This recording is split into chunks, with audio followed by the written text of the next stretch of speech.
Bom, boa tarde, pessoal. Eu sou a Alessandra Busato, sou advogada, especialista na área de tecnologia e inovação. A gente eu sou head, na verdade, de compliance jurídico da Privacy Corp, que é um hub de serviços de inteligência e segurança da informação. Tenho uma formação também bem forte em direito de negócios e estou aqui exatamente para compartilhar o nosso conhecimento com vocês, por isso que eu trouxe o Luiz, que tem toda uma parte de ferramentas que também é muito, muito importante a gente conhecer e que vão ajudar nessa corrida para implementar a lei da melhor forma. Vamos contigo agora, Luiz. Boa tarde, pessoal, tudo bem? Eu sou o Luiz Laderete, trabalho há cerca de 10 anos aí com tecnologia, sou head de segurança da informação da Privacy Corp, também gerente de serviços na Versa, uma empresa de infraestrutura que nós trabalhamos também. Certificado de PO pela Exim, enfim, a gente tem uma bagagem bem grande no assunto. Nós dois, Então, a gente veio hoje para compartilhar um pouco de conhecimento com vocês e procurar desmistificar um pouco a lei e a complexidade da lei e a dúvida se a lei vai ser prorrogada, se não vai, enfim, tem muito burburinho, muito boato aí no mercado, né? Então, a gente vai tentar pelo menos trazer parte aí da realidade do mercado para vocês, tá? Tanto conceituando a lei, trazendo conceitos, né, e falar um pouquinho sobre segurança da informação, privacidade, como a gente deve tratar isso no nosso dia a dia, e também ótica sobre a lei mesmo, né, sobre requisitos da lei e tudo mais. Foi feita uma pesquisa sobre a probabilidade da lei ser prorrogada, e essa pesquisa deu um índice de 0,2% de probabilidade, ou seja, não adianta. 20/8/2020, a realidade dos dados no Brasil vai ser outra do que aquela que a gente está acostumada a vivenciar. Então, eu vou começar, a gente fez uma apresentação bem próxima da realidade, do que vocês vivem, do que é o dia a dia de vocês, falando exatamente em lead, falando em responsabilidades, em como vocês lidam com os dados, enfim, das bases legais que vão poder ser utilizadas. E vamos lá, então, bora lá. Por que, então, uma lei de proteção de dados? Bom, na verdade, a privacidade como um princípio, ela já é protegida desde a Constituição Federal de 1988 no Brasil. Depois, exatamente, tiveram outros ordenamentos, inclusive o próprio Código de Defesa do Consumidor, o Código Civil, o Marco Civil da Internet. Sempre foram leis que trouxeram essa questão da atenção à privacidade, da necessidade de proteção de dados dos usuários, das pessoas, frente a toda e qualquer circunstância na sociedade. Mas, exatamente em virtude do fato, do volume de dados, hoje todo mundo trabalha com dados, é que se teve necessidade, e também pela própria GDPR, que é a legislação que já existe na Europa desde 2016, sobre esse tema, que se viu em 2018, através de uma medida provisória, que a gente também tivesse uma legislação específica aqui no Brasil sobre esse assunto.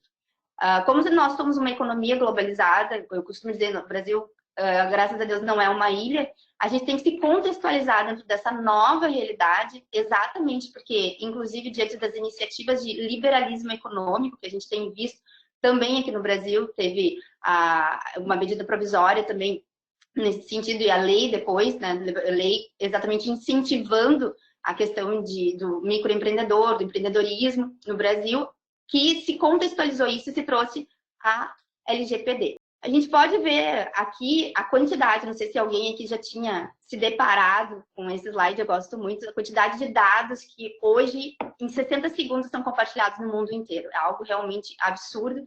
Tanto que se fala hoje que dados são um novo petróleo e que não dá mais para coletar o máximo de dados possível e depois a gente vê o que vai fazer com eles.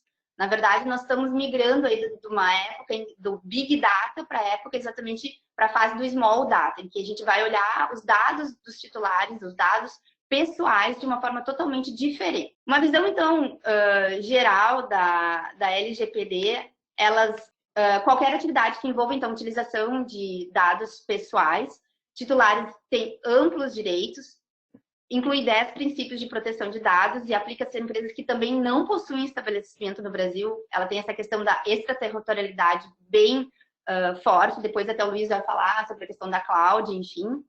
Tem regras específicas para dados sensíveis, disciplina transferência também de dados, e tutela de uma forma muito efetiva, apesar de já existir o Estatuto da Criança e do Adolescente, os dados de crianças e adolescentes, e cria a Agência Nacional de Proteção de Dados, que é a agência reguladora, e também um encarregado de proteção de dados, o DPO.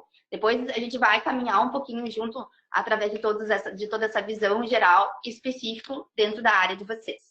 Bom, quando a gente fala em tratamento de dados, muitas vezes a gente não consegue entender qual é a amplitude disso. Então, aqui eu coloquei exatamente toda a operação que um dado pessoal pode, durante o seu ciclo de vida, sofrer. Muitas vezes a gente pensa assim, então só a coleta, só o armazenamento, compartilhamento, mas não.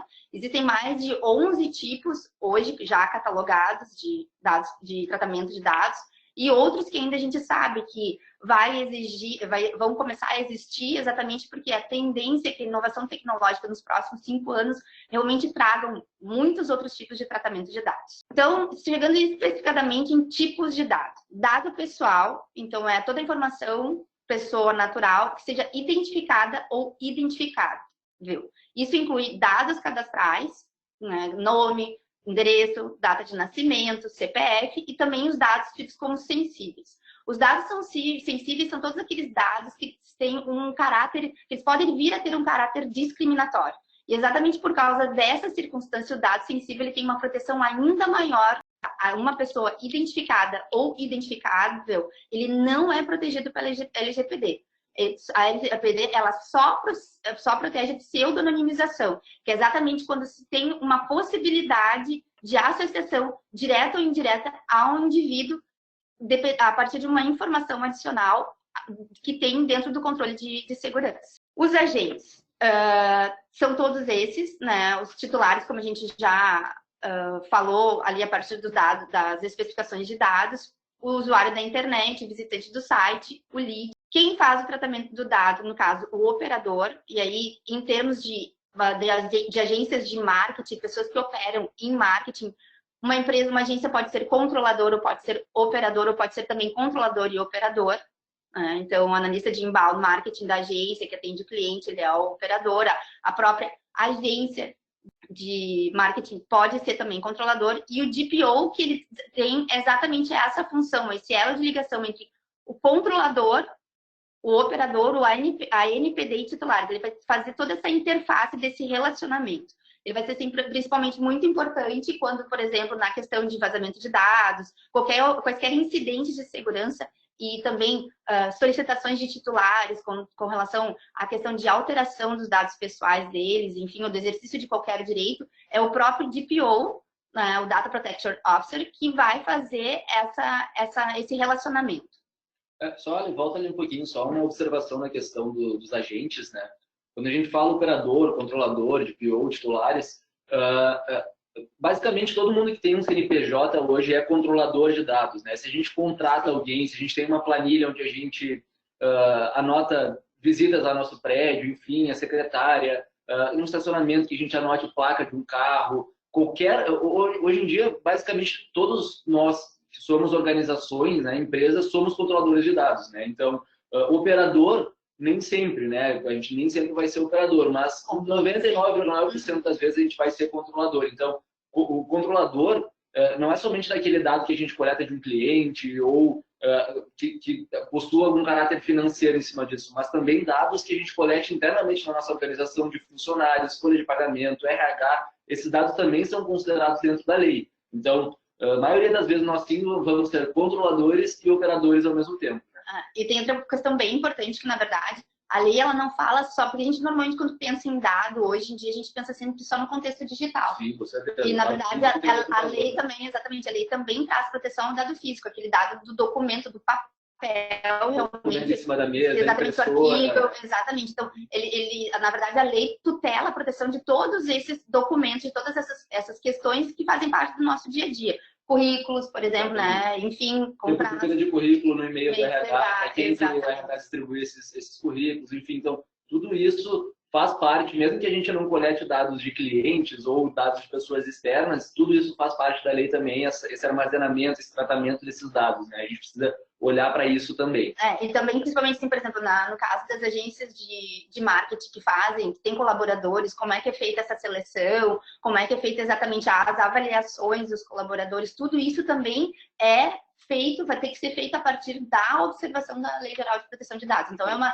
questão, na verdade, muito mais ampla, que ela não atinge somente a relação da agência com o cliente, Exatamente. mas inclusive a própria relação e a própria condução do negócio. Sim, a própria existência da agência depende de observar essas leis. Exatamente. Então, vamos em frente.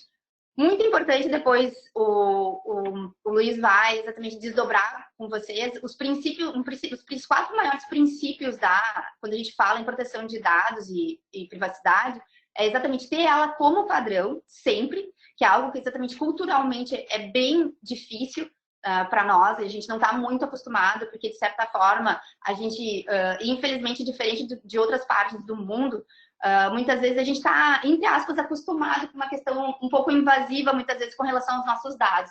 A gente chega numa farmácia, nos pedem o CPF para dar um desconto, a gente já vai sair dando CPF sem nem questionar, muitas vezes. Né? Então, a gente não tem isso dentro do nosso DNA. Diferente, por exemplo, na Europa, que é onde nasceu realmente a legislação, que depois, inclusive, da edição da GDPR, a sociedade como um todo começou, inclusive, a se engajar mais nisso.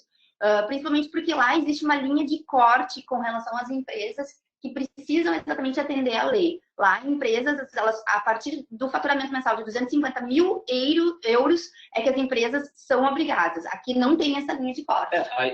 Ainda não tem, né? Ainda não tem, a gente está aguardando ainda a criação, de fato, da NPD, né?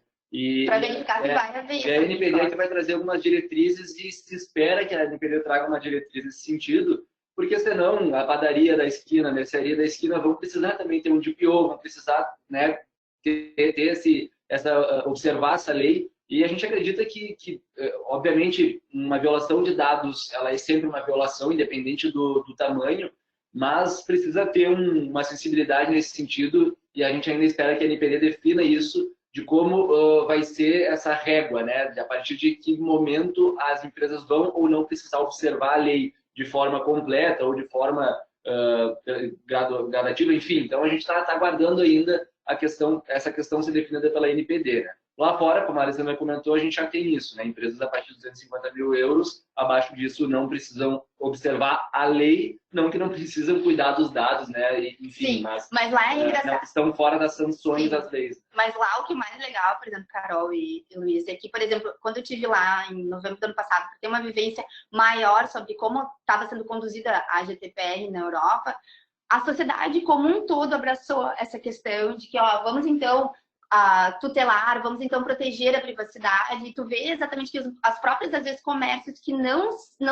estão submetidos à lei, também trabalhando esses conceitos com a sociedade de uma forma geral, o que eu realmente acho muito proveitoso, porque todo mundo acaba ganhando, né? Então, assim, segurança, questão que a gente também fala dentro do conceito de privacidade, a integridade e a transparência, que é exatamente essa questão de deixar sempre muito claro para o titular do dado o que está sendo feito com aquilo que tu está coletando a respeito dele. Bom, então os princípios para tratamento de dados, eu trago isso, tá, pessoal? Não é porque eu quero ficar falando aqui de lei, que eu também acho chato a gente ficar falando de lei sem contextualizar. Mas eu acredito que quando a gente entende os motivos pelos quais a lei foi feita, ela é uma lei principiológica, ou seja, ela parte desses princípios que eu estou trazendo para vocês, às vezes fica muito mais fácil, inclusive, contextualizar ela no nosso dia a dia. E para entender como é que como é que vocês vão exatamente traçar estratégias focadas nesses princípios, inclusive para poder desenvolver campanhas ou desenvolver relacionamentos com determinados clientes ou prospects com base nisso. Então, a gente vê ali a finalidade, que tem que ter exatamente uma finalidade específica, explícita, sem juridiquês, sem palavras difíceis, tem que ser muito clara essa finalidade para a coleta, no caso, através do consentimento do dado pessoal. A necessidade, ou seja, eu realmente preciso, e daí a gente entra depois também na questão da minimização, de coletar o mínimo de dados possíveis. A adequação, ou seja, o tratamento que eu dou para o dado, ele é realmente adequado, está de acordo com o contexto do tratamento. O titular também, ele tem livre acesso, ou seja, ele pode a qualquer momento requisitar informações acerca dos tipos de tratamento de dados que estão sendo feitos com aquilo que pertence a ele, com nome, CPF, enfim.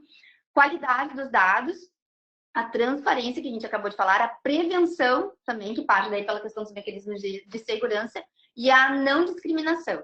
E que depois também tem um slide bem interessante que o Luiz vai mostrar para vocês, que a gente às vezes pensa em cybercrime de uma forma muito restrita e é algo assim que é chocante, é chocante aquele slide. Bom, dos direitos então. O titular é o rei dos dados, a partir da LGPD, então ele tem exatamente o direito, inclusive, não só ao acesso, mas liberdade, correção de dados incompletos, inexatos, desatualizados. Isso vocês devem ter bastante contato, principalmente quando ainda recebem listas, né, com dados totalmente fora do padrão. Ele tem também direito à anonimização, bloqueio, eliminação e de dados desnecessários ou excessivos, por isso exatamente a questão da necessidade e da minimização. A portabilidade de dados, que é algo que a gente ainda não sabe como vai acontecer, e aí também a NPD vai ter que vir regular, ou seja, eu tenho uma conta, eu tenho todo o meu histórico, meu histórico de crédito no banco X e eu quero migrar para o banco Y. O banco Y ele vai ter que ter toda uma base que vai poder receber aquele arquivo e vai poder ler aquele arquivo com a mesma precisão e manter intactos os dados. Eliminação dos dados pessoais, que não foram feitos com consentimento, a informação, né? Informação também sobre a possibilidade de não fornecer o consentimento e a revogação do consentimento.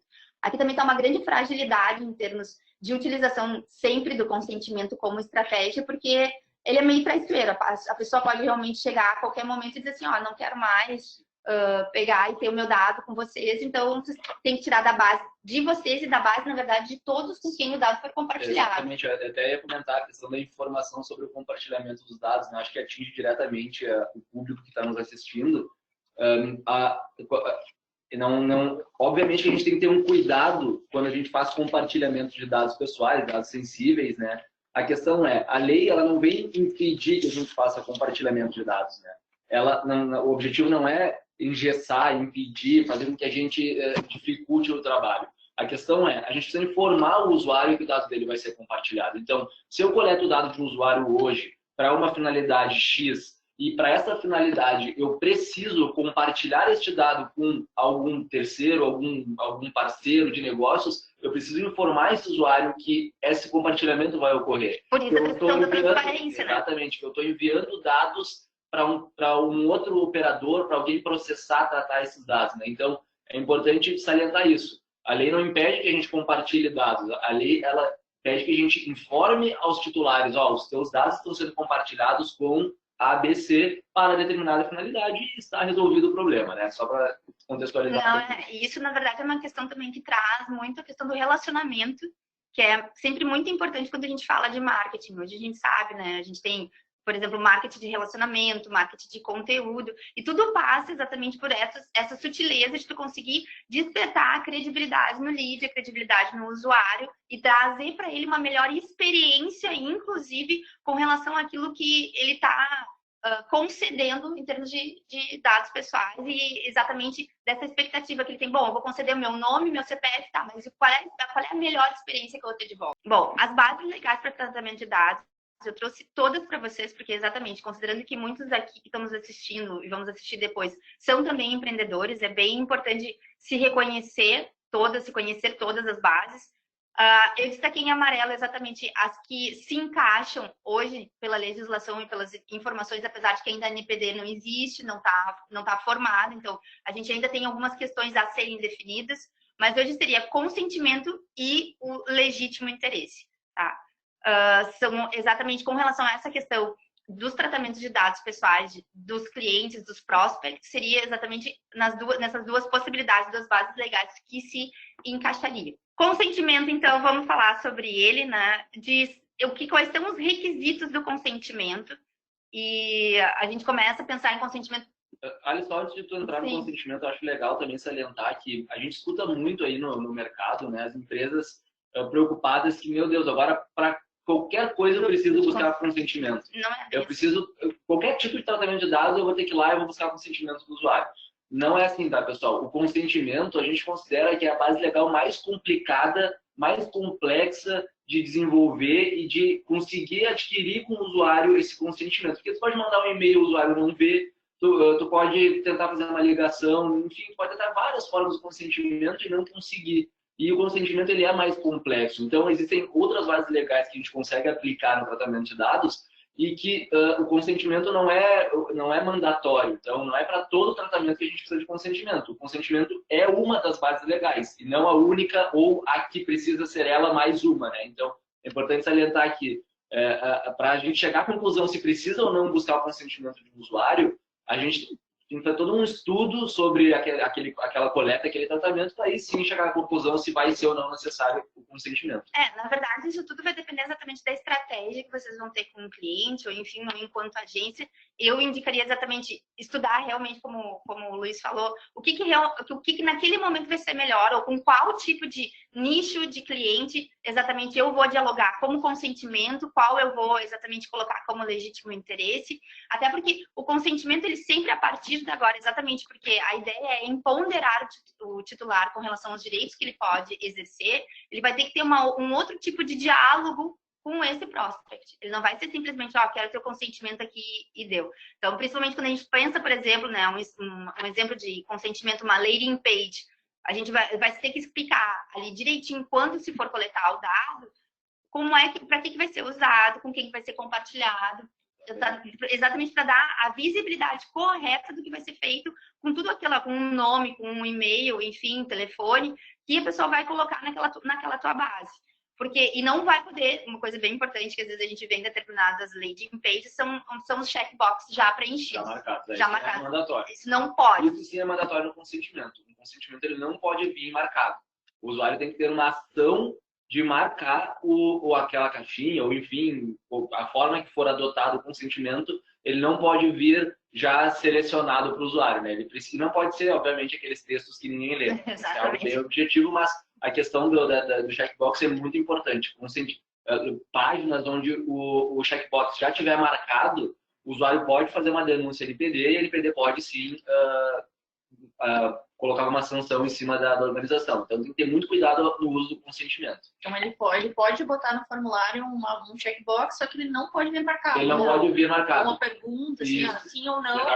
Não a gente vê muito hoje, a gente entra, faz cadastro em algum local e preenche nossos dados, quando chegar lá no final já tem 3 checkboxes marcados. Aceito receber newsletter, aceito os termos de serviço, não pode mais. Essas checkboxes não podem estar só ali, aceito os termos, né? Tem que estar bem explícito ali no texto mesmo e não pode vir marcado.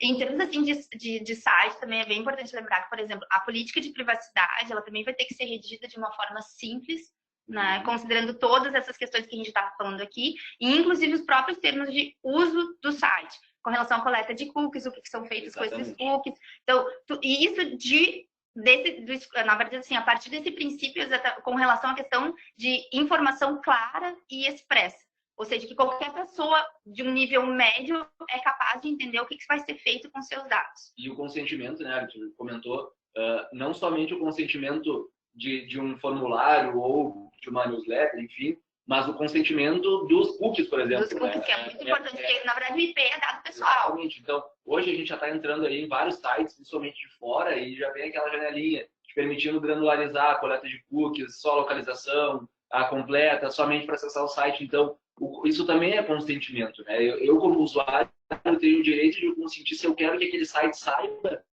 da onde eu estou acessando. E se para eu acessar o serviço daquele site não for mandatório a minha localização, né, geolocalização, ele não pode me impedir de acessar o serviço se eu não quiser dar a minha geolocalização para ele.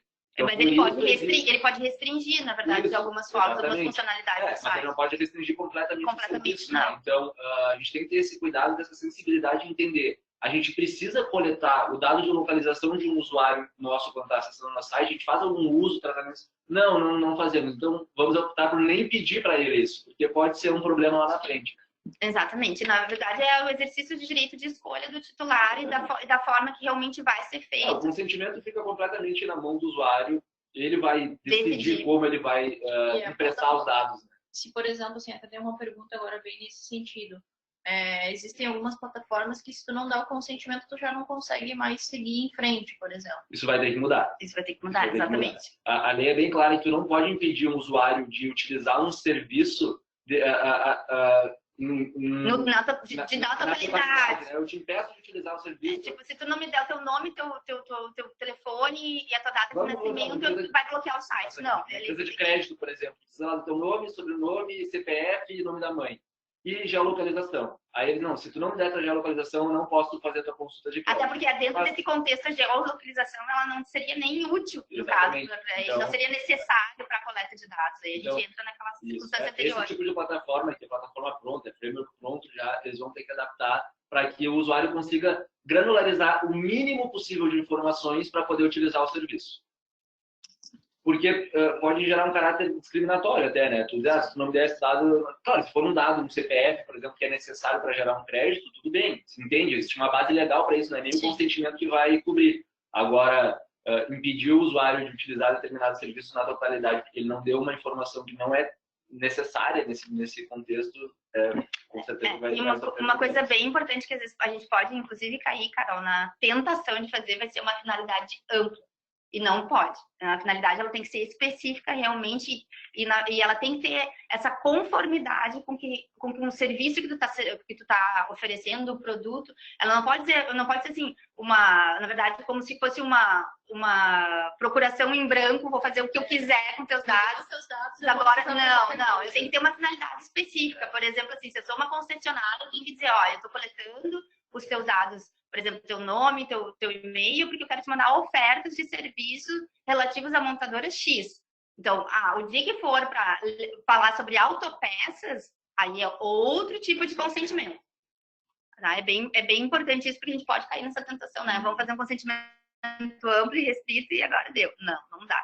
Bom, a dispensa de consentimento, né, também partindo dessa ideia de que somos empreendedores, alguns aqui são, por exemplo, a dispensa de consentimento, ela só exatamente existe dentro da LGPD quando é para o cumprimento de obrigações legais e regulatórias. Trouxe ali um exemplo que é exatamente envios de dados, né, para cumprimento de políticas públicas. Compartilhar os dados também, na verdade, só é permitido quando necessidade de cumprimento de obrigação. Por exemplo, plano de saúde, bancos, contador, empresas de recrutamento, de seleção, por exemplo, esse tipo de compartilhamento de dados. Aqui, só pegando rapidinho um gancho, a gente tem um exemplo do dia a dia de todo mundo ali, o número 1, plano de saúde, né? A coleta de CPFs em farmácias, né? Para dar desconto, enfim, mas, né? Você sabe que não é somente pelo desconto, né? Eles fazem um perfil de uso de medicamentos, enfim, e provavelmente isso seja compartilhado com o plano de saúde e a precificação desse mercado seja baseada nessa amostragem aí de CPFs e utilização de medicamentos, né? Então, a gente sabe que algumas farmácias já estão parando de pedir CPFs, né? Já estão fazendo outras formas de abordagem para desconto, porque é uma demanda que a lei vai cobrir, né? Se a farmácia pedir o teu CPF depois do dia 20 de agosto e não te dar uma justificativa plausível ou não te informar com quem ela está compartilhando esses dados, ela não pode pegar. Se ela pegar e utilizar, violar os seus dados, utilizar de forma indevida, pode sim buscar algum tipo de reparação, né? A própria lei, na verdade, ela inclusive fala que o próprio titular ele pode chegar diretamente na empresa e solicitar uma reparação por um mau uso do dado dele, ou porque ele disse, ou porque, por exemplo, assim, ele disse que não ia compartilhar na finalidade, compartilhou o dado e ele tomou conhecimento. Já puxando uma pergunta nesse que tu falou, depois do dia 20 de agosto, se a pessoa tiver o CPF, o que os dados foram coletados antes dessa data? Não, que na verdade eles foram coletados antes, não tem, obviamente, o abrigo ainda, né, da LGPD. A NPD vai definir isso, a NPD vai definir isso de forma mais clara. A obrigatoriedade na verdade, de atendimento à lei é a partir do dia 20 de agosto. Só que, exatamente, a gente está nesse tempo aí que faltam 120 dias, eu acho, menos até, faltam menos de 120 dias para exatamente com que a gente tem, sim, uma necessidade, como eu já falei lá no início, de uma mudança de cultural e paradigmas muito grande para fazer. Então, eu acredito que já tem que começar a se posicionar e a se pensar na coleta de dados já dessa forma. Se, por exemplo, assim, eu já fiz uma coleta de uma base de leads, por exemplo, pensando em plataforma. Eu fiz landing page no passado, fiz coletas em eventos e tudo mais. O que acontece com essa minha base a partir do dia 20 de agosto? Aí essa tua estratégia vai ter que observar toda essa questão do consentimento. Exatamente. A questão é, de um novo consentimento. Isso, a tua obrigação legal é de proteger os dados, né? Então, olhando pela ótica da proteção de dados, esses dados legados, vamos considerar assim, né? Que não são legados, mas vamos considerar os dados de antes da lei como dados legados, tem a obrigação legal de proteger eles da mesma forma que tu protege os dados que tu vai coletar a partir da entrada da lei. A questão é, não é bem claro ainda a tutela da lei para esses dados que já foram coletados, tá? Sim, por exemplo, para tu mandar um e-mail para um usuário de newsletter, por exemplo, eu vou mandar lá uma promoção nova para o usuário. Tu vai precisar, se no passado tu pegou um consentimento dele lá, ele marcou um checkbox dizendo quero receber e-mails de promocionais, tu vai ter que reenviar para ele consentir que a partir do momento da lei ele quer receber aqueles e-mails. Mas vamos lá. Quando eu digo que não é muito claro ainda, é porque tem muitas discussões sobre isso, inclusive na GDPR teve essa mesma discussão. A diferença entre a GDPR e a própria LGPD nesse sentido é que, por exemplo, a GDPR ela veio com uma exposição de motivos que a gente não tem na lei. A exposição de motivos é um norte, é um roadmap que ajuda exatamente a interpretar a própria lei. A LGPD não veio, então a gente está esperando essas iniciativas da NPD, mas já olhando no que já tem sido feito na Europa, porque é exatamente o que vai nos nortear. Na GDPR até teve um caso bem curioso que eles estavam colocando em placas de publicidade de jogos de futebol, aqueles letreiros eletrônicos, lá avisos, entre no nosso site e aceitem os novos termos para a gente continuar podendo mandar e-mails para vocês. Então, na Europa, a abordagem foi mais agressiva, porque eles precisavam, sim, do consentimento ou do ok de um usuário para continuar tratando aqueles dados, senão aqueles dados não poderiam ser nem tratados mais. É que não poderiam... óbvio que tu pode tratar ele internamente, né? Qualquer tipo de violação desses dados estaria na tutela da lei também. Então, aqui, de novo, a NPD ainda vai definir mais isso, tá? Mas, olhando no espectro geral da lei, a tutela da lei se enquadra da mesma forma, né? E quando depende de consentimento, sim, vai ter que buscar novos consentimentos. Só para voltar um pouco, a NPD... A Agência Nacional... Na verdade, não é uma agência, ela é a Autoridade Nacional. Ela começou... virar uma agência, possivelmente. Isso, ela começou com caráter de agência e foi trocada... Exatamente. Porque ela vai ter que... É o órgão que regula aqui, né? Basicamente, ela vai ter que auditar órgãos públicos também, né? E sendo uma agência, ela teria um pouco mais de dificuldade. Então, transformando ele numa autoridade, né? Com as facilidades que é subordinada apenas ao presidente da República, então tornou ela dá uma autonomia maior a esse órgão, né? Então, por isso que ele virou uma... E duas coisas assim que é bem importante também falar, por exemplo, lá na GDPR, existem alguns conceitos com relação a toda essa questão de marketing que eles são bem mais restritos em termos culturais do que se espera, do que a gente sabe que vai ser aqui no Brasil, por exemplo, já é uma tendência, né? E, por exemplo, em termos de autoridade, além da NPD, o próprio Ministério Público, a própria Polícia Federal, Polícia Civil, então, elas vão ter exatamente toda essa questão de poder agir em proteção da legislação com relação à questão da privacidade. Bom, continuando, então, chegamos no legítimo interesse. Bom, ele é uma base mais flexível, exatamente porque ele não parte da questão do consentimento, né? Mas ele tem muita responsabilidade, tá? Ele é uma possibilidade diante a ausência, né, do próprio consentimento, e ela é uma análise feita a partir da perspectiva do titular e não da necessidade do controlador. E o que acontece? Eu tenho que fazer um teste exatamente para verificar a proporcionalidade da coleta desse dado, se esse dado ele não está aferindo nenhum direito e garantia fundamental, que é uma coisa extremamente importante, porque se a coleta do dado ferir direito e garantia individual, ela não vai poder ser feita.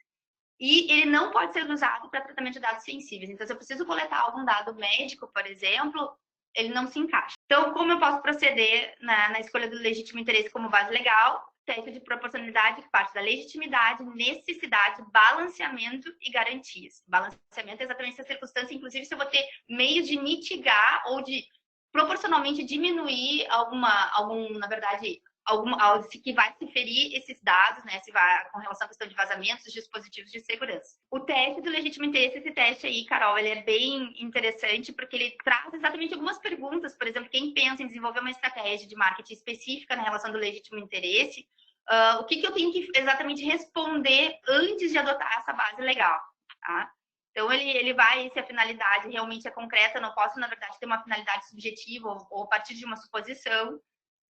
Também com relação à questão da expectativa do titular. O titular espera que o dado dele seja realmente tratado daquela forma que eu estou tratando. Isso conta muito nesse teste do legítimo interesse. Os direitos e liberdades individuais, que eles são a letra máxima, eles são exatamente o que mais se tutela, o que mais se protege. Mecanismos de oposição, que é o opt-out.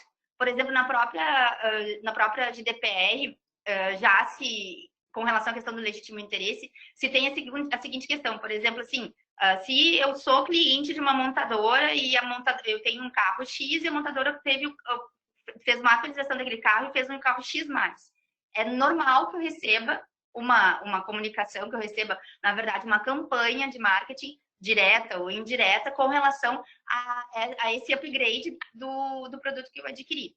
Agora, e inclusive com relação a uma primeira aproximação, também se pode pensar no legítimo interesse, desde que preservada esse mecanismo de oposição, que é o opt-out, exatamente a exclusão. Bom, eu estou lá, meus dados, eu concedi meus dados, mas eu fui, na verdade, abordada através de uma campanha de marketing, mas eu tenho que ter o direito de dizer assim, olha, mesmo que seja no primeiro contato, olha, eu não quero mais, e ter exatamente isso respeitado. No e-mail, então, isso seria o cadastro, né?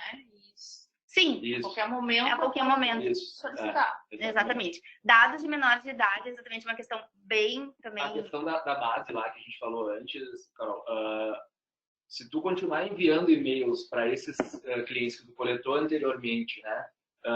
Mesmo com o consentimento anterior à lei, vamos lá, tu pode mandar esses e-mails, tá? Não vai precisar correr atrás do consentimento de uma base inteira de clientes, desde que nesse e-mail que tu está mandando fique bem claro e explícito que ele pode, em um clique, remover o consentimento que ele tinha dado lá no passado, ou renovar esse consentimento. Exatamente, renovar então, ou remover. O legítimo interesse é dizer, eu não preciso ir correndo buscar o consentimento, eu estou usando o legítimo interesse porque eu tenho legítimo interesse no meu negócio, né? Eu já tenho negócio. A própria lei traz, exatamente, agora, a própria lei traz essa possibilidade. Da forma que ele pode dizer, não, eu não quero mais receber e-mails de ti. Entendeu? Até porque a lei traz essa possibilidade exatamente com relação à frente à questão do liberalismo econômico, né? De exatamente poder fomentar ou fomentar o empreendedorismo de uma forma geral. Bom, então os dados sensíveis, quais são as bases legais que eu posso fazer o tratamento dele? O término do tratamento é quando exatamente a finalidade foi alcançada. Se alcançada, eu tenho que renovar o consentimento, por exemplo, né? Término do período, revogação ou determinação da ANPD. Quando a lei for violada, a ANPD pode determinar que cesse o tratamento do dado. O descarte, então os dados pessoais são eliminados após o término do tratamento, exceto nessas possibilidades, nessas circunstâncias.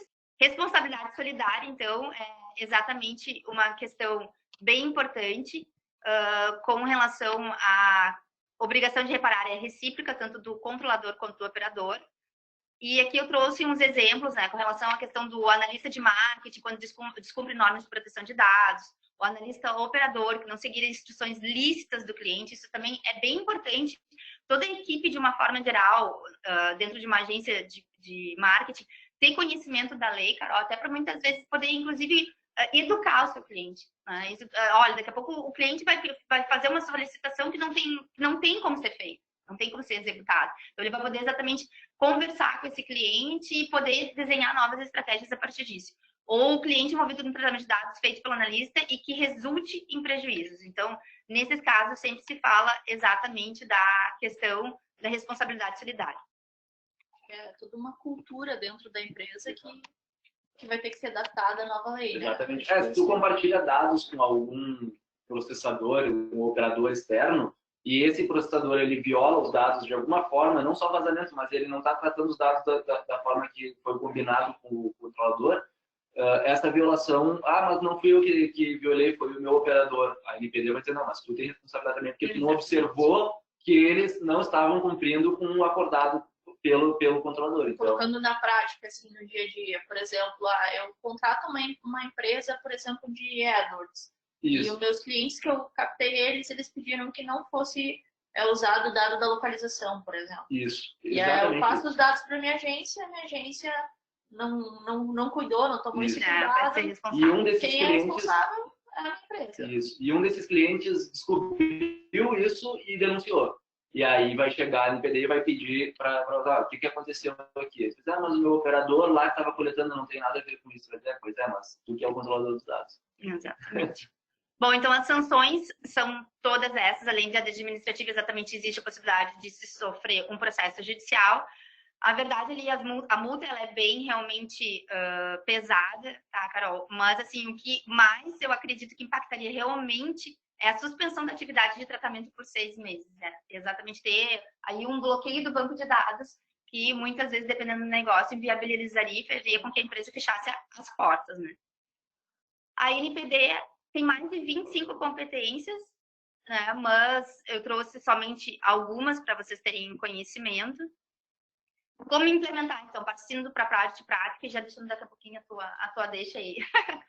Compliance, então, que é exatamente estar em conformidade com essa lei e com essa questão de segurança da informação e privacidade, ter uma política de proteção de dados, não fragmentar a segurança da informação, o Luiz vai falar bem melhor sobre isso, investir muito em comunicação e treinamento, tanto do cliente interno, que são os colaboradores, quanto dos clientes externos. Né? E isso passa por um mapeamento, por uma revisão de contratos, revisão de procedimentos, aquela questão, inclusive, de revisar os acessos, né, as permissões de acesso. Quem é que realmente pode ter, daqui a pouco, assim, uma pessoa não tem um acesso que ele não é exatamente conforme com a função, né? Por exemplo, um social media tem um acesso que é do gerente, de alterar senha, ou de excluir pessoas, enquanto que o social media só pode publicar posts, enfim.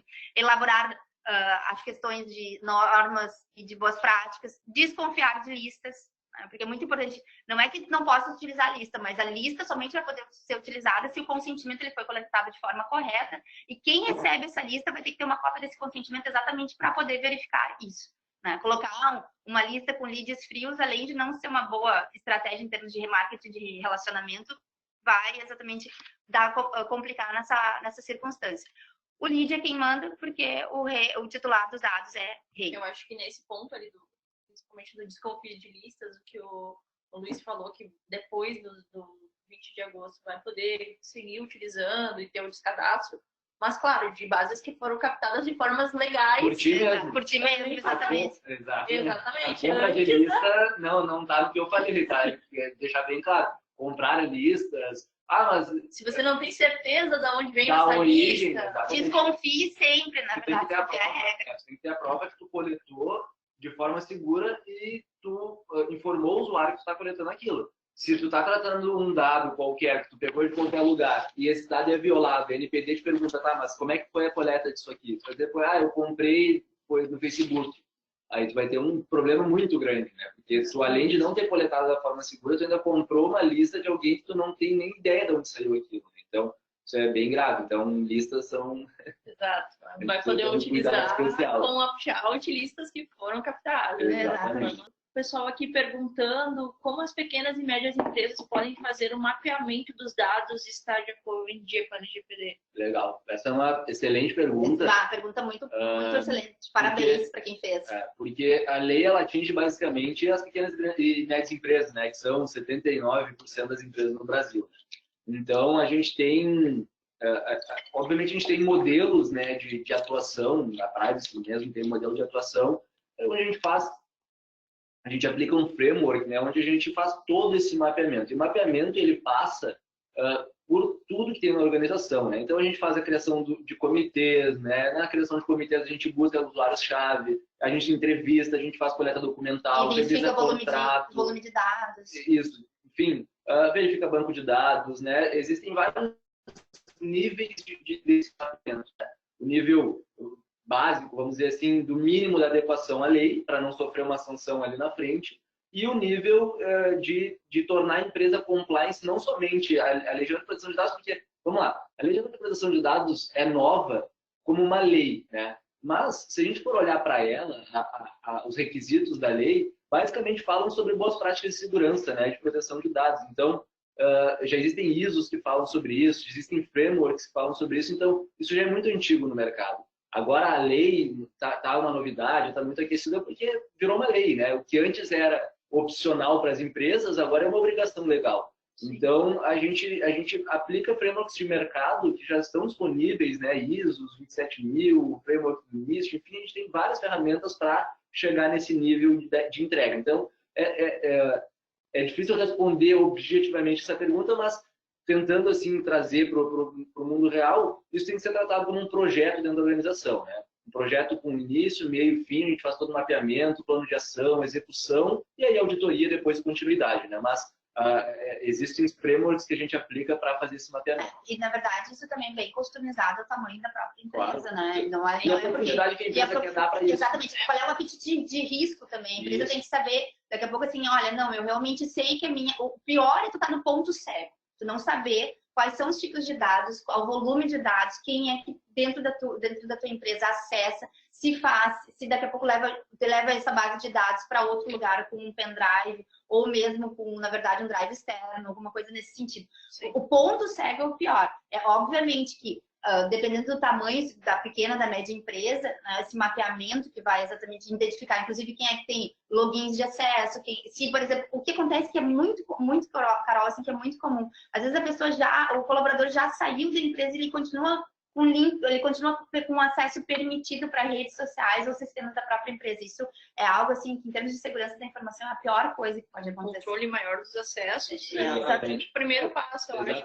A gente sempre inicia com uma espécie de um assessment, né, que é classificando o risco, né, vendo assim, o tratamento do dado tal, esse contrato, esse tipo de contrato, documentos em cima da mesa, a gente faz todo esse levantamento com o usuário que leva uma planilha de cargos e salários para casa para editar. Então, tudo isso a gente tenta mapear para ver a que nível de exposição de risco aquela organização está, né? Então, é um processo oneroso, né? Que é um trabalho mesmo que leva um pouco mais de tempo, mas que a gente vai no núcleo, né? A gente conversa com as pessoas, a gente levanta documentos, a gente levanta fotografias, se for necessário, a gente faz todo o mapeamento para no final conseguir entregar um plano de ação, dizendo, ó, esse ponto aqui tu precisa alterar, desse contrato aqui tu precisa alterar essa cláusula. Desse ponto aqui, precisa gerar esses perfis de acesso. Então, a gente vai conduzindo dessa forma. Até porque o mapeamento ele dá um inventário e plano de ação. Exatamente. Uma outra pergunta aqui. Eu sendo um e-commerce, as transportadoras que possuem acesso a dados sensíveis dos meus clientes entram como operadores também? Sim. Até porque logística, na verdade, assim, a gente sabe de 11 áreas que são mais impactadas pela Lei Geral de Proteção de Dados. Depois, no marketing, a logística é também uma delas. Aí a pergunta era, necessário defini-los como no registro como operadores? Como funciona a relação com parceiros? Não, os agentes, tá? Como a gente falou, titulares, controlador, operador e DPO. Titulares somos nós, né, cidadãos, qualquer CPF. O controlador é aquele que coleta os dados, né? Então, eu sou o controlador, eu estou indo lá para o cliente solicitando os dados dele da forma que for, né? Eu estou coletando esses dados. Por exemplo, vamos considerar uma empresa de folha de pagamento, tá? Teoricamente, ela não coleta dados, né? As empresas que contratam ela para processar a folha de pagamento coletam os dados internamente, fazem um contrato de serviço, de prestação de serviço com essa empresa de meio de pagamento, né? De folha de pagamento, e essa empresa de folha de pagamento recebe esses dados, processa eles, né? Então, a empresa de folha de pagamento ela é somente operadora dos dados daquela organização. Mas ela tem funcionários, então ela é controladora dos dados dos seus funcionários e operadora de outras organizações. Sim, né? Então, os dois papéis. Isso. Então, o que define um controlador e um operador? É um contrato de serviço entre eles. Você não precisa dizer lá para a NPD, eu sou elegível ao operador, eu sou elegível ao controlador. Não precisa. O contrato de serviço já vai dizer isso. Eu estou te contratando para tratar dados que eu coleto, eu sou o titular e tu é o operador. Agora, o DPO, sim. O DPO tem que se informar lá na NPD. Eu sou o DPO da Dinamize. Eu sou o DPO da Privacy Corp. Isso vai acontecer. O seu CPF vai estar lá como o DPO da organização tal. E a lei permite também que a gente chama o DPO as a service, né?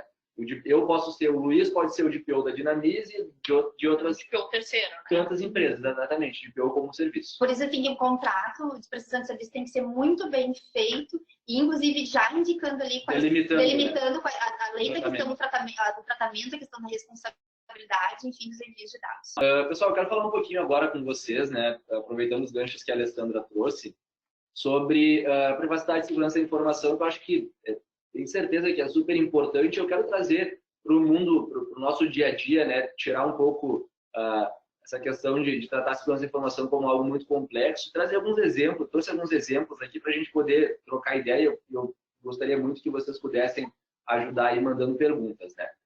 Então, primeiro aqui, para a gente contextualizar a conversa, né, eu quero trazer a diferença, que às vezes se confunde um pouco na lei da privacidade e da segurança da informação. Né? Privacidade, então, é um direito, né, lei de um direito constitucional, né, todos nós temos direito à privacidade. A GDPR, né, que é a lei onde a LGPD foi inspirada, ela diz que é o direito ao respeito pela vida privada, familiar, domiciliar, correspondência, vida secreta, intimidade, tudo isso está dentro do conceito de privacidade. Tá? E depois a gente vai ver um pouquinho mais para frente um exemplo bem interessante de violação de privacidade e da extensão que isso teve para as pessoas que tiveram a sua privacidade, a sua intimidade, a sua vida secreta violada. Né? E a segurança da informação é um conceito, né, onde é a garantia da tríade, do triângulo da confidencialidade, integridade e disponibilidade, que é aplicando controles físicos e lógicos a dados e informações. Né? Então, segurança da informação está em tudo, não somente na segurança cibersegurança, mas também segurança de documentos, segurança câmeras, enfim. Né? Então, tudo isso está dentro da segurança da informação. Tá? Aí eu trouxe aqui um videozinho para a gente, enquanto eu vou falando aqui, que é um exemplo aí para trazer um pouco para o nosso dia a dia, que são adoções aí de tecnologias de segurança. A gente viu política de senha, a gente vai ver aí mais e usuário, né? Usuário, nós, né? Somos usuários, a gente sempre dá um jeito de bypassar alguma segurança, né? A gente está aí no mercado de segurança da informação, a gente vê que os usuários estão permanentemente buscando formas de bypassar a segurança, né? Então, a gente vê aí que no mercado, a gente consegue atingir de 80% a 85% de segurança em um ambiente, não mais do que isso, tá? Então, aqui essa última imagem é bem legal, porque a gente adotou basicamente todas as medidas de segurança, né? ISO 27000, Password Policy, tudo que a gente podia fazer, a gente adotou. E aí vem o usuário ali, que é o gatinho, e pula por cima da nossa segurança, trazendo um dispositivo de casa, né? Trazendo um celular ou trazendo um notebook. Então, aqui é para a gente ter uma visão assim que a gente consegue sim aumentar o nível de segurança de um ambiente, reduzir o risco, mas a gente não consegue blindar um ambiente, né? Então, nesse próximo slide aqui, a gente traz um pouco de vetores e motivações, né? E a gente vê aí que os principais vetores, né, de ameaças, né, vamos considerar assim, de brecha de segurança ainda são externos, né? Então a gente tem ali externos, internos e parceiros. E as motivações, né, obviamente a primeira motivação, maior motivação é financeira, né, espionagem e entre outras. Pessoal, isso aqui eu trouxe porque isso aqui deve mudar, tá? Nos próximos anos isso aqui deve mudar. Já existem organizações, né, da parte do lado negro da força, que já estão coletando dados de vazamentos, de violações, já estão coletando e armazenando esses dados consigo, para no momento que sair a lei, eles jogarem isso na rede e dizer, agora eu quero algum tipo de recompensa financeira. Então, já existem pessoas, cybercriminosos, enfim, que estão armazenando dados, né, de vazamentos, não estão divulgando esse vazamento agora para divulgar após o dia 20 de agosto para haver alguma sanção ou para ter algum ganho financeiro.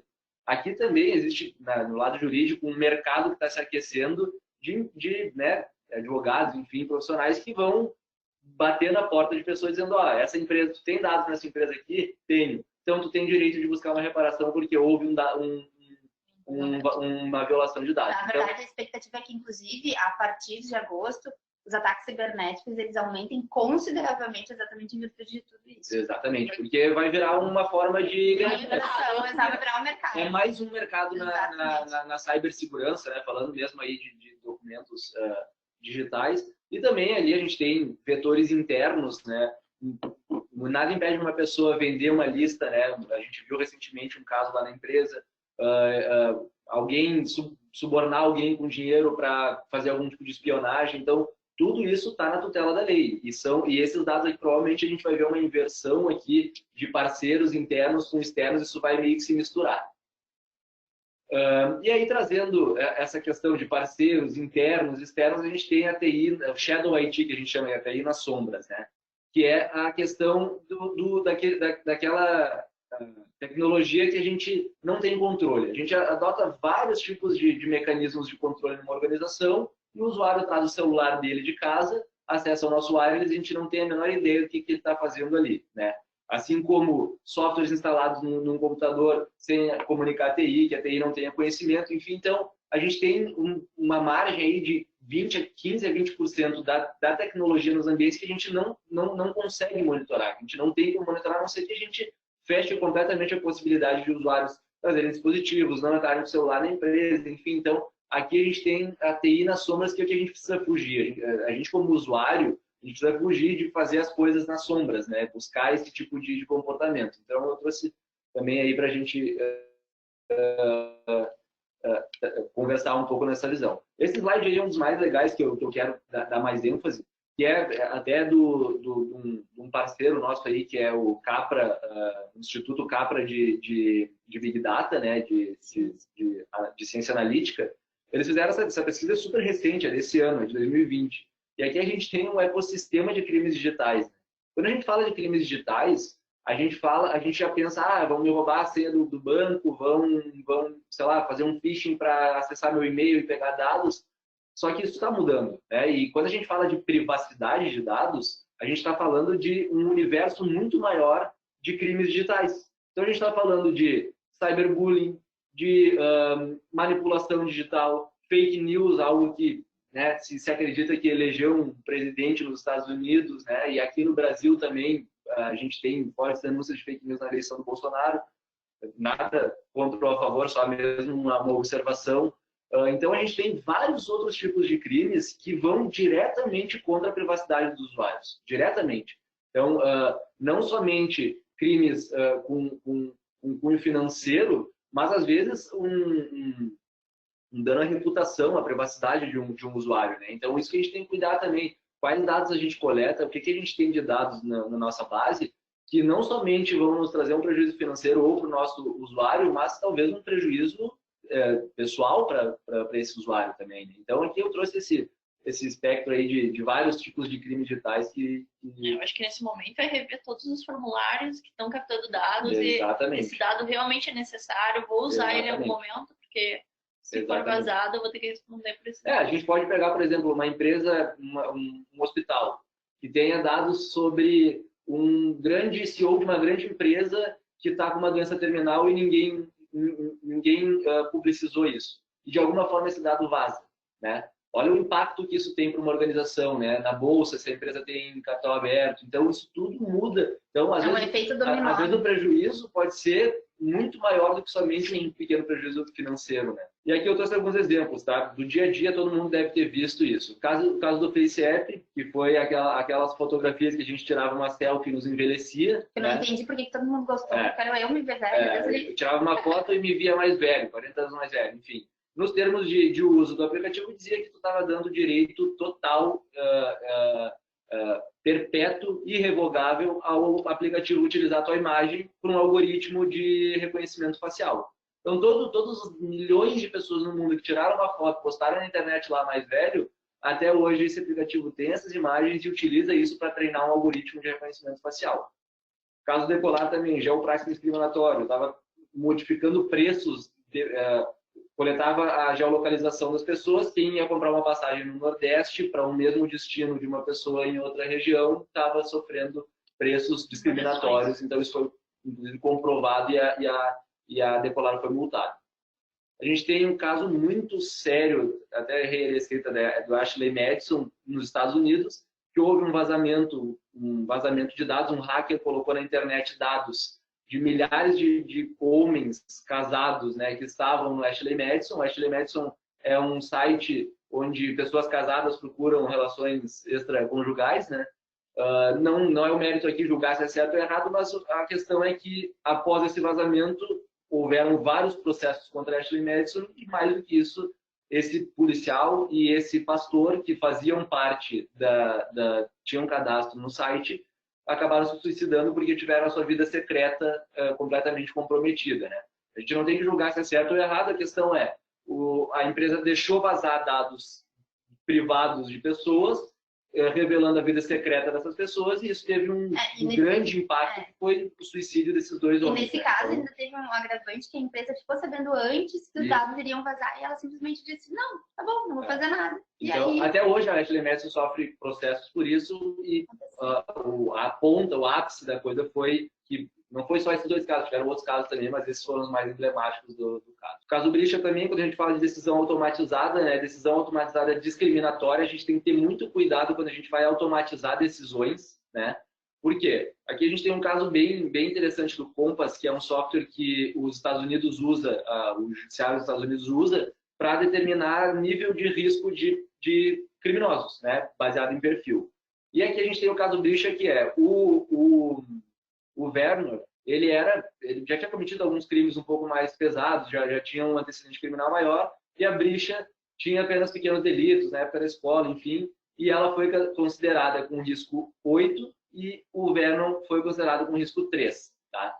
Então, isso tem um caráter discriminatório, por quê? Porque a Bricha, além de ser negra, né, e nos Estados Unidos a porcentagem de negros cometendo crimes é maior do que brancos, né, então o software levou em consideração a localização onde a Bricha morava, a cor da pele e outras tantas coisas, e não levou em consideração a gravidade dos crimes já cometidos anteriormente. E o Vernon, por ser provavelmente branco e morar numa região menos crítica do que a Bricha, recebeu uma classificação de risco 3. Então isso é muito emblemático, a gente tem que ter muito cuidado na classificação automatizada, porque pode sim gerar um caráter muito discriminatório. Então, o que aconteceu no caso da Decolar e aconteceu no caso da Bricha. E aí, para evitar isso, a gente tem que pensar sempre na privacidade como default e privacidade como design. A gente vai ver esse conceito muito ainda, vai se ouvir muito isso, na Europa já é muito vivo.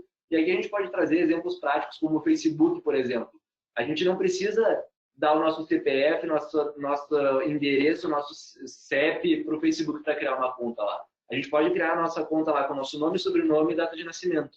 Então, é a privacidade por default. Eu não te peço dados que eu não preciso para tu criar uma conta no meu serviço. Então, aí existem outros vários exemplos e a gente tem que pensar nos nossos projetos dessa forma. Então, quando a gente vai conceber um projeto, a gente já tem que pensar nele com privacidade como default, né? Como padrão. O que eu preciso nesse projeto? Preciso coletar esses dados, como eu vou tratar, enfim. Então, e a continuidade de privacidade como design, desculpa, na concepção de um projeto, e a privacidade como default para a manutenção disso e como esses mecanismos são aplicados à prática, né? Como a gente disponibiliza esses mecanismos de privacidade para o usuário.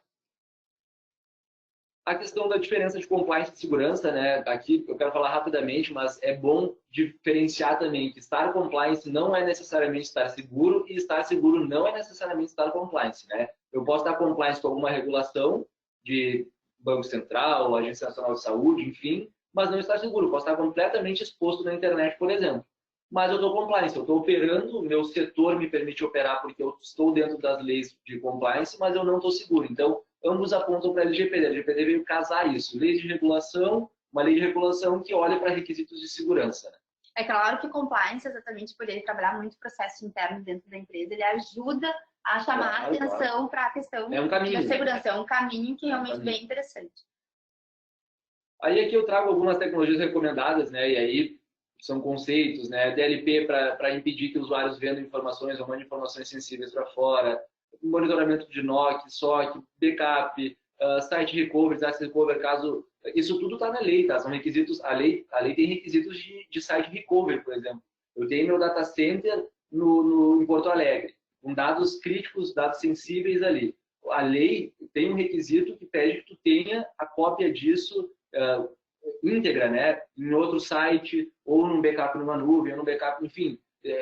isso está nos requisitos da lei. Um dos requisitos da lei é a segurança da informação e esse universo de dispositivos, de tecnologias, vem para cobrir essas lacunas. Cada um. Aí né, Identity Management, que é muito importante, perfis de usuários, o que o usuário pode ou não fazer numa organização, SIEM para controlar logs, enfim. Então, aqui é um espectro de tecnologias recomendadas, né? Cloud, para quem utiliza cloud, então, né, nuvem é uma realidade que quase todos nós utilizamos, né? Então, eu tenho um CRM na nuvem. A responsabilidade da segurança do CRM é deles. Negativo, é nossa. A responsabilidade do CRM na nuvem é um CRM, RP, de um e-mail, o que for, é a disponibilidade dos dados. Eles têm que estar disponíveis quando tu quiser acessar. Agora, a segurança, como eu trato as minhas senhas, a responsabilidade é tua. Para quem eu compartilho meus links, minhas senhas, a responsabilidade é tua. Então, houve uma violação de dados no meu e-mail, no Gmail, vou culpar o Gmail. Negativo, tu não vai conseguir culpar o Gmail. Tu vai ser o responsabilizado, porque a responsabilidade de manter o compliance e a segurança dos dados é teu. Não, mas foi uma invasão lá nos servidores do Gmail que gerou isso. Bom, é outro assunto. Mas isso é muito difícil de acontecer. Na mesma linha da nossa plataforma, né? Os nossos clientes estão assistindo, Exatamente. né? A Dinamize tem uma plataforma que é na nuvem, né? Exato. Mas o acesso dessa plataforma, quem tem o acesso, quem tem o usuário e senha para acessar a plataforma, que dados você está colocando dentro da plataforma e tudo mais, é de responsabilidade do cliente. Total dele, exatamente. Então, a gente tem a responsabilidade de manter esses dados seguros, íntegros, disponíveis e confidenciais. Exatamente, mas quem vai ter acesso? Então, o primeiro passo, eu acho que é todo mundo ver quais são os usuários que estão com acesso à ferramenta. Revisão de perfil. As pessoas que já saíram da empresa ainda continuam com acesso da plataforma. E se aquele acesso que ela tem, ela realmente tem a função e muitas vezes tem a cultura necessária para ter, porque muitas vezes a pessoa tem acesso, mas ela não sabe usar e daqui a pouco acaba... O alcance, né? Às vezes o acesso a pessoa tem um alcance muito maior do que ela precisa, do que ela está capacitada e acaba gerando um passivo. Necessárias, né? É só uma pessoa que vai criar layout dentro da ferramenta. Isso. Não precisa ter acesso à base de contatos de clientes. Perfeito. É um risco que pode gerar uma lista e vender. E aí, obviamente que num processo, a Dinamize vai ser incluída para dizer, não foi a partir de nós vazamentos, tá tudo bem, tá tudo íntegro. Foi a partir do próprio... Isso, aí, vocês estão totalmente isentos de responsabilidade. Nossa responsabilidade é manter os dados seguros e estar disponível a ferramenta para consulta e tudo mais. Mas esse cuidado de login, de acesso e senha, eu acho que é um dos passos iniciais aí para manter a segurança. Exatamente. E aqui eu trago um pouquinho, né, aproveitando aí o legítimo interesse, que é os impactos, né? Qual seria o impacto de um vazamento hoje, uma violação de dados na Dinamize ou em qualquer outro cliente? O impacto seria esse. O vazamento de um CPF poderia gerar um impacto esse, enfim. Então, o relatório de impacto ele é importante e ele é mandatório quando a gente vai adotar o legítimo interesse, né? Por quê? Porque a gente precisa comprovar para a NPD que a gente tem legítimo interesse mesmo naquele tratamento, né? E não foi somente, eu não consegui encaixar nenhuma base legal, vou dizer que é legítimo interesse e que seja. Não, e além de também trazer os recursos necessários para mitigação desses riscos, né? E aqui nesse processo da minimização de dados, eu preciso mesmo coletar esses dados? Não, eu estou coletando só para fazer um profile, não estou coletando para distribuir um serviço. Bom, talvez seja o momento de parar de coletar então, porque se vazar esse dado, só para o profiling que eu estou fazendo, pode ser muito mais grave, pode ter um impacto muito maior na sociedade, para o usuário ou financeiro. Que o retorno desse profiling. Que o retorno do profiling. Na verdade, assim, nas discussões que a gente tem sobre a lei, enfim, essa questão da construção de um perfil de consumo é algo que todo mundo, inclusive a partir do que tem sido feito lá fora, não tem visto com bons olhos, entendeu? Porque, claro, isso é uma ferramenta que auxilia muito quem precisa, mas ela tem um custo, às vezes, muito alto, porque tu acaba exatamente segregando, tu acaba discriminando, que é uma das coisas que a lei quer proteger. Perfeito. Eu trouxe dois exemplos aqui de relatório de impacto, tá? O Ministério Público Federal, há bastante tempo atrás, quando ainda era uma medida provisória, solicitou à Vivo um relatório de impacto de proteção de dados, que, ao que se sabe, foi negligenciado pela Vivo, inclusive ela recorreu, e aí, alguns dias depois, aí, a gente teve a gente teve a Vivo admitindo o vazamento de dados de 24 milhões de brasileiros, incluindo RG, CPF, e-mail, nome da mãe, data de nascimento. Hoje, o que a gente faz com nome, sobrenome, CPF e nome, sobrenome, CPF, data de nascimento do nome da mãe? Tu faz o que tu quiser hoje. Basicamente, é o que todo mundo pede quando vai fazer qualquer cadastro em banco. São esses 4 dados, e foram o que a Vivo permitiu o vazamento. Então, ou seja, a Vivo se entende que negligenciou o pedido do Ministério Público Federal, que provavelmente já tinha alguma denúncia, alguma desconfiança ali, né? E a partir daí ocorreu um grande vazamento. E para finalizar, pessoal, a gente já passou 15 minutos do horário, a gente traz aqui os principais desafios, né? E assim, a gente está falando desde o início, trazendo essa questão cultural. A gente tem desafio técnico? Tem desafio jurídico? Também tem. Mas, para quem já está trabalhando com segurança da informação, compliance, isso tudo já está muito na veia, né? Já corre no nosso sangue a questão de conduzir esse tipo de projeto. O que a gente tem enfrentado muito é o desafio cultural. É o que a gente fala desde o início. Mudança de paradigma, mudança de pensamento, de como... Por que a gente traz esses exemplos, Decolar, FaceApp, Facebook, esses exemplos, para aproximar a privacidade e a segurança da informação às pessoas, para que elas primeiro entendam a importância disso como titular de dados, né? Eu sou um titular, antes de eu ser controlador, operador de DPO, eu sou titular de dados, eu também consumo serviços. Então, eu preciso entender a importância dessa lei, a importância de meus dados estarem bem cuidados pelas organizações e, mais que isso, eu procurar somente organizações que afirmem, eu cuido bem dos seus dados, pode deixar seus dados comigo que não vai acontecer nada. Então, a gente tem que criar essa cultura de privacidade de dados para que as empresas entre elas, né, consumam dados e troquem dados entre empresas seguras e nós, como usuários, possamos escolher essas empresas para utilizar, né? Então, o mercado ele vai se selecionando, né, automaticamente aos poucos. Então, a gente tem que criar essa cultura da privacidade, essa cultura de que a gente até foi, né, numa reunião esses dias e o Capra, que é quem nos cedeu um dos slides da apresentação, citou que, por ele seria um doador universal de dados, né? Muitas pessoas, eu também seria um doador universal de dados para o bem, né? Para estatística, para pesquisas, né? Agora, o problema é que hoje a gente doa nossos dados para organizações e a gente não sabe onde eles vão parar, né? Então, a gente tem que criar essa cultura de privacidade de dados que eu acho que vai ser naturalmente o que vai trazer a lei para dentro das organizações. Além de contextualizando também, trazer muito diferencial competitivo dentro do mercado de vocês, né? E eu acredito, assim, como vocês têm assim, a criatividade no DNA, também de estabelecer várias campanhas de conscientização da sociedade em geral, que também vão acabar reverberando para os próprios clientes. A dúvida do Walter é que, pelo que eu entendo, poderá prejudicar o remarketing do Google e do Facebook, já que essas ferramentas usam os cookies para os anúncios. Uhum. Sim, poderá. Elas já estão se adaptando, tá? Sim. Até os últimos dias aí, quem acessou o Google, provavelmente todo mundo, né? Tem uma barrinha lá em cima, azul, agora, que está dizendo que eles estão revisando termos, enfim. Então, sim, isso vai afetar de certa forma, tá? A questão é... A forma com que o Google coleta isso é uma coisa.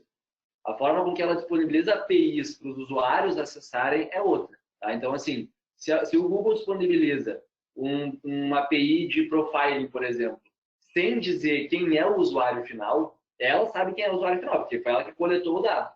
Mas ela abriu uma API para ti, ela não te diz quem é o usuário final. Mas ela te diz que na região de Porto Alegre, as maiores pesquisas sobre determinado assunto naquele momento é X, né? Pesquisa tal. Enfim, para gerar algum dado estatístico ou algum produto específico para aquilo.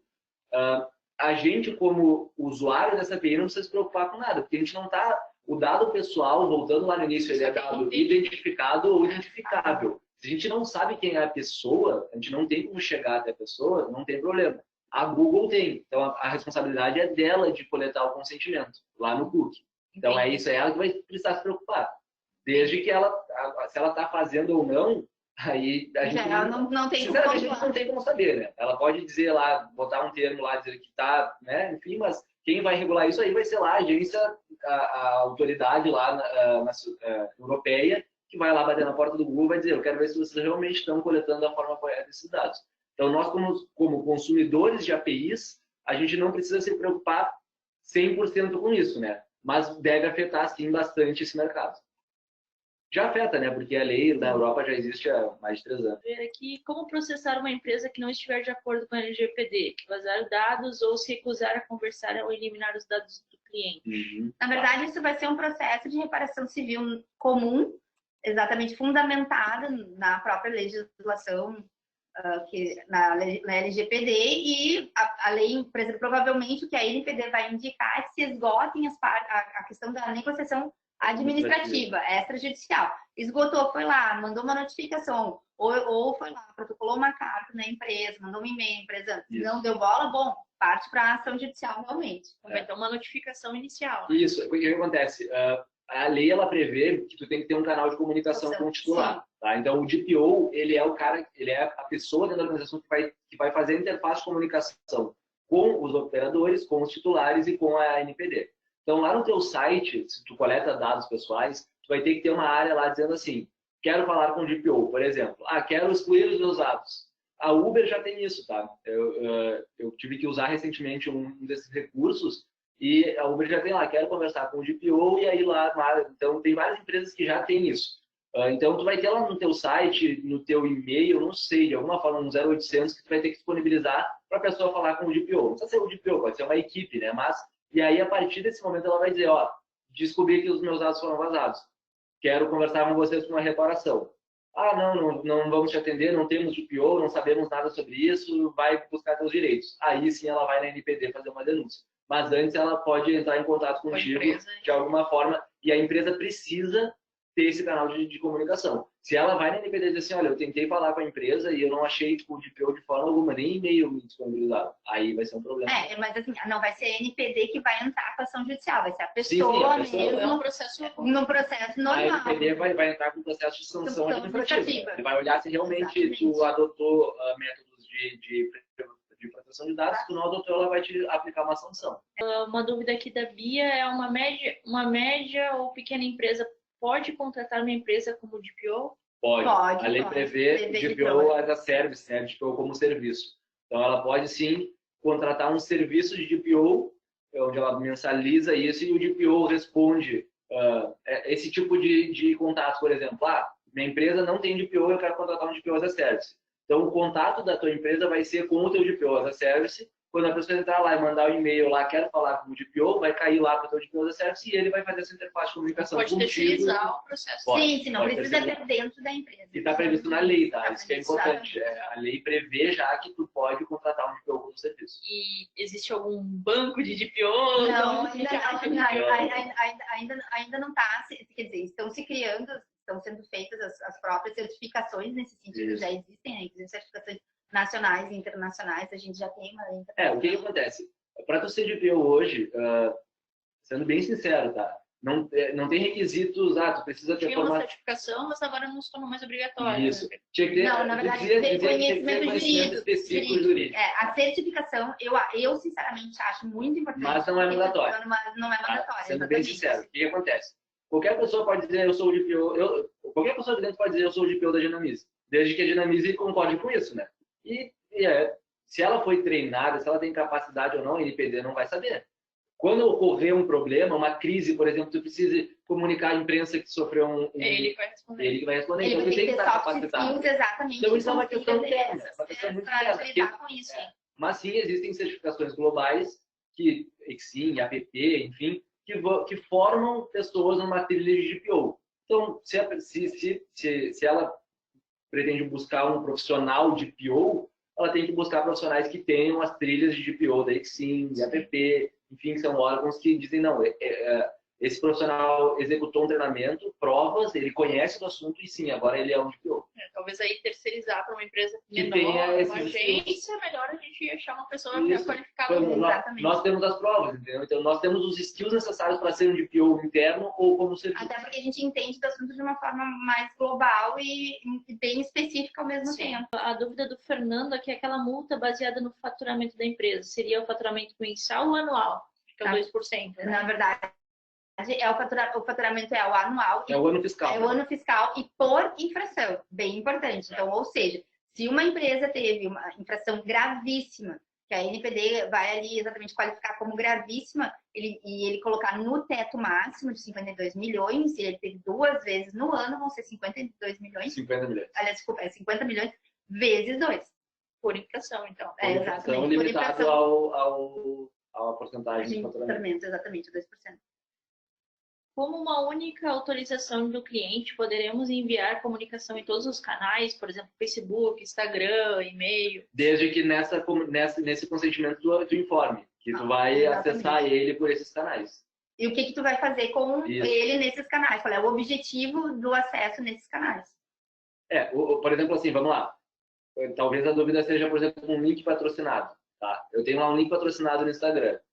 Obviamente, eu não preciso de consentimento para ele aparecer para ti, por exemplo, porque isso está nos termos de uso da ferramenta, né? Eu estou dando o direito da ferramenta a me apresentar Isso é o Facebook ou o Google, dependendo de onde você está anunciando, que vai ter que cuidar desse dado. Isso. Agora, não, eu quero diretamente mandar um inbox pro cara pelo Facebook, pelo Instagram. Aí sim, aí tu vai ter que buscar o consentimento dele dizendo que eu vou te mandar, em determinado momento, eu vou te mandar um inbox. Aí... Uma dúvida aqui da Natália é, caso o cliente tenha uma dívida junto à empresa e ele solicite a exclusão dos dados, a empresa pode se recusar?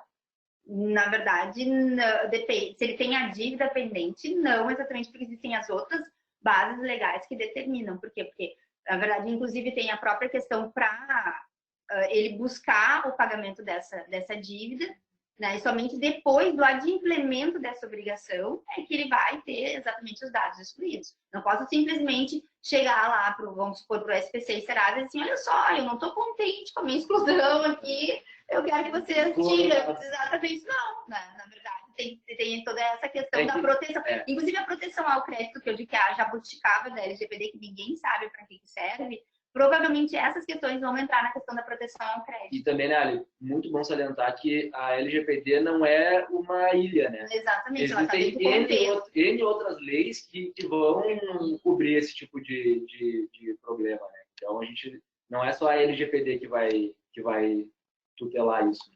Outra pergunta é como ficarão as abordagens do telemarketing, que hoje ligam noite, finais de semana, sem consentimento? Vão ter que mudar. Na verdade, esses dias eu até fiz um teste. Eu fiz um teste, me ligaram, dizendo, a senhora fez... Não, eu só estou passando de novo. Me ligaram, eu disse assim, a senhora deixou o seu nome numa lista de investidores? Sim, deixei, não? Como é que eu tenho autorização para me ligar? Na hora a pessoa disse, não, a senhora me desculpa, não vou mais ligar. Isso vai mudar, tá? Isso já está mudando de alguma forma. A que prazo, mas vai ter que mudar. Porque se uma empresa te liga e, oi, aqui é da Telecomunicações Luiz, né? E eu quero te oferecer um produto, tu vai perguntar, não, mas o meu contato já está numa lista. Tudo bem. Aí tu vai lá no site dessa Telecomunicações Luiz e vai dizer, eu quero falar com o DPO. De onde surgiram meus dados? Ele vai ter que dar. Te responder. Tem que dizer, eu comprei a lista. Beleza. Então, uma coisa bem importante. Então, nosso, como cidadão, é nosso direito e dever, quando isso acontece, ir lá no site do cara e dizer como tu conseguiu meus dados. Eu quero saber transparência, eu quero saber como eu não quero que tu delete, eu quero primeiro saber como tu conseguiu. E a LGPD tem um item justamente dizendo que você tem transparência de dados. Transparência e quantidade de dados. E tem um tempo aí de 15 dias para responder, né? Vai ser definido pela LGPD. Mas em princípio a expectativa é que seja em 15 dias e principalmente tem uma questão assim, quem adotar o legítimo interesse, que é a base legal que nós conversamos aqui, ele tem que estar muito bem disposto a lidar com essas duas pontas, tanto lidar com a própria NPD e com o próprio titular.